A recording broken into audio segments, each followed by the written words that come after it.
നമസ്കാരം. മലയാള സിനിമയിൽ വ്യത്യസ്തങ്ങളായ വേഷങ്ങൾ കൈകാര്യം ചെയ്ത ശ്രദ്ധ നേടിയ താരമാണ് ഇന്ദ്രൻസ്. ഇന്ദ്രൻസ് എന്ന നടന്റെ സിനിമാ ജീവിതം അല്പം വ്യത്യസ്തമാണ്. പത്മരാജന്റെ മേക്കപ്പ് മാൻ മോഹൻദാസിന്റെ അസിസ്റ്റന്റ് ആയാണ് മലയാള സിനിമയിൽ എത്തിയത്. പിന്നീട് പത്മരാജന്റെ തന്നെ നമുക്ക് പാർക്കാൻ മുന്തിരിത്തോപ്പുകളിലെ കോസ്റ്റ്യൂമറായി മോഹൻദാസിന്റെ അസിസ്റ്റന്റ് ആയാണ് പ്രവർത്തിക്കുമ്പോഴാണ് ഇന്ദ്രൻസ് ആദ്യമായി സിനിമയിലെത്തുന്നത്. ഹാസ്യവേഷങ്ങൾ മാത്രമല്ല, അഭിനയ പ്രാധാന്യമുള്ള വേഷങ്ങളിലും തിളങ്ങിയ ഇന്ദ്രൻസിന്റെ സമീപകാല ചിത്രങ്ങൾ പ്രേക്ഷകരുടെ നിറഞ്ഞ കയ്യടിയാണ് നേടുന്നത്. അടുത്തിടെ ഇറങ്ങിയ ഹോം, ഉടൽ എന്നീ ചിത്രങ്ങൾ ഇന്ദ്രൻസിലെ അഭിനേതാവിന്റെ ഭാവപ്രകടനങ്ങൾക്ക് മാറ്റുകൂട്ടുന്നവയാണ്. ഇന്നത്തെ പല പ്രമുഖ താരങ്ങളും സിനിമയിൽ എത്തിപ്പെട്ടതിനും പിന്നിൽ ഒരു കഠിന പ്രയത്നത്തിന്റെ കഥ കാണും. എല്ലാവരും ചെറിയ വേഷങ്ങളിലൂടെയാണ് തിളങ്ങുന്നത്.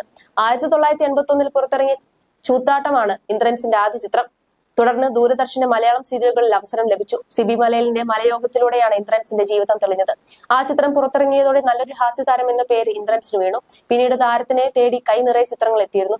എല്ലാം ഹാസ്യ കഥാപാത്രങ്ങളായിരുന്നു. ഇപ്പോഴും ഇന്ദ്രൻസ് സിനിമയിൽ സജീവമാണ്. എന്നാൽ ഇപ്പോഴിതാ പുറത്തു വരുന്നത് അദ്ദേഹത്തിന് സംഭവിച്ച ഒരു ആക്സിഡന്റ് ആണ്. ജയറാം നായകനായി എത്തി ബോക്സ് ഓഫീസിൽ ജയറാമിന് ശക്തമായി തിരിച്ചുവരവ് നൽകിയ ചിത്രമായിരുന്നു കാവടിയാട്ടം.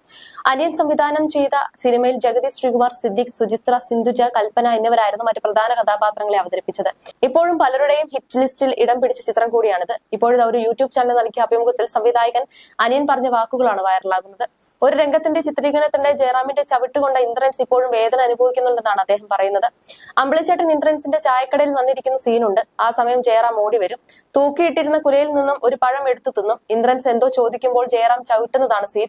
ഇന്ദ്രൻസ് അപ്പോൾ അഭിനയിച്ചു തുടങ്ങിയിട്ടേ ഉള്ളൂ. ഫൈറ്റ് ചെയ്യുന്നതിൽ ഒരു ലെങ്ത് ഉണ്ട്. അതൊരു നൊടിയുടെ മാറിയാൽ പോലും പരുക്ക് പറ്റും. അങ്ങനെ പല ആർട്ടിസ്റ്റുകൾക്കും അടികൊണ്ടിട്ടുണ്ട്. റിഹേഴ്സൽ എടുത്തിട്ടാണ് എടുക്കുന്നത്. പക്ഷെ അയാൾ അല്പം മാറിപ്പോയി. ജയറാമിന്റെ ചവിട്ട് കൊണ്ടു. ഇപ്പോഴും ഇന്ദ്രൻസ് വർഷാവർഷം ആയുർവേദ ചികിത്സ ചെയ്യുന്നുണ്ട്. ഒട്ടും പ്രതീക്ഷിക്കാതെ നല്ല ചവിട്ട് തന്നെയാണ് കിട്ടിയത്. ജയറാമിന്റെ കാലിന് ഭയങ്കര നീളമാണ്. ഇന്ദ്രൻസ് പക്ഷെ അക്കാര്യം ആരോടും പറഞ്ഞിരുന്നില്ല. പിന്നീടാണ് പറയുന്നത്. ആ അടുത്ത അവാർഡ് കിട്ടിയപ്പോൾ ഞാൻ വിളിച്ചിരുന്നു. അപ്പോഴാണ് പറഞ്ഞത് ഇപ്പോഴും ആ വേദനയുണ്ടെന്ന് എന്നാണ് അനിയൻ പറയുന്നത്. ചിത്രത്തിലെ മറ്റൊരു പൊട്ടിച്ചിരിപ്പിച്ച രംഗമായിരുന്നു ജയറാമിന്റെ ഏറുകൊണ്ട് ജഗതി വീഴുന്നത്. പക്ഷെ താൻ ഈ രംഗം ചിത്രീകരിച്ചത് പേടിയോടെ ആയിരുന്നുവെന്നാണ് അനിയൻ പറയുന്നത്. ജഗതിയുടെ വീഴ്ചയായിരുന്നു ആ പേടിക്ക് കാരണം. ജയറാം കല്ലെടുത്തെറിയുമ്പോൾ അമ്പിളിച്ചേട്ടൻ വീഴുന്നതാണ് രംഗം. കുറച്ച് പൊക്കത്ത് നിന്നാണ് പറയുന്നത്. മരത്തിൽ പിടിച്ചുകൊണ്ട് നിൽക്കുമ്പോഴാണ് വീഴുന്നത്. കൈവിടാൻ സമയം കിട്ടില്ല. നേരെ നിലത്ത് വന്ന് നെഞ്ചടിച്ച് വീഴണം. നിലത്ത് മെത്തയിടാം, ഷോർട്ട് കട്ട് ചെയ്ത് ഇടാമെന്ന് ഞാൻ പറഞ്ഞു. പുള്ളി സമ്മതിച്ചില്ല. റിബ്സിന് എന്തെങ്കിലും പരിക്ക് പറ്റിയാലോ എന്ന് ഞാൻ പറയുന്നു. ഒന്നുമില്ല അനിയ എന്ന് പറഞ്ഞ് അദ്ദേഹം ചെയ്തു. വൈക്കോൽ നിലത്തിടാമെന്ന് പറഞ്ഞു. അതും സമ്മതിച്ചില്ല. അങ്ങനെയാണ് ഒരു സുരക്ഷയും ഇല്ലാതെ വീഴുന്നത്. പേടിയുണ്ടായിരുന്നു. എന്തെങ്കിലും സംഭവിച്ചാൽ നമ്മളെയല്ലേ കുറ്റം പറയുക എന്നാണ് അനിയൻ പറയുന്നത്. 1993 കാവടിയാട്ടം പുറത്തിറങ്ങുന്നത്. പട്ടാളത്തിൽ നിന്നും മാനസിക രോഗമാണെന്ന് കള്ളം പറഞ്ഞ് ഒളിച്ചോടിയ ഉണ്ണി എന്ന കഥാപാത്രമാണ് ജയറാം അഭിനയിച്ചത്. അയൽക്കാരനായ പോലീസുകാരനായ സിദ്ദീഖും എത്തി.